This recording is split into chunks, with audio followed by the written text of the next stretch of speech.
Bugun Quyosh O'zbekiston uzra ikkinchi marta ko'tarildi. Yurtimizga aziz va qadrdon falonchi mehmon keldi. Bu O'zbekiston SSRning afsonaviy rahbari Sharof Rashidovning Moskvadan O'zbekistonga kelgan har bir yuqori martabali amaldorga aytuvchi navbatchi maqtovlardan biri edi.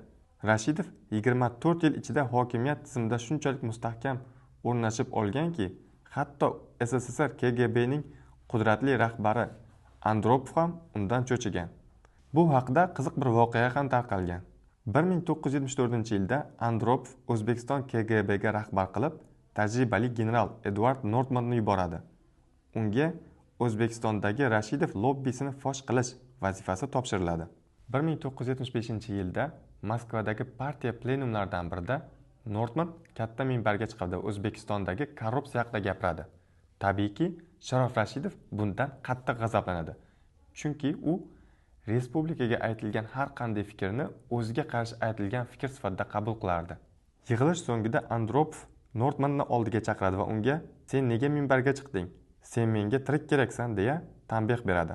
Butun ittifoqni titratgan Andropov o'sha paytda Brejnevning lyubimchigi bo'lgan Rashidov bilan munosabatlarni buzishni istamas edi. General Nortman baribir Rashidov taqibidan qochib qutula olmaydi. 1978-yilda u O'zbekiston KGB raisligidan chaqirib olinib, Germaniyaga yuboriladi.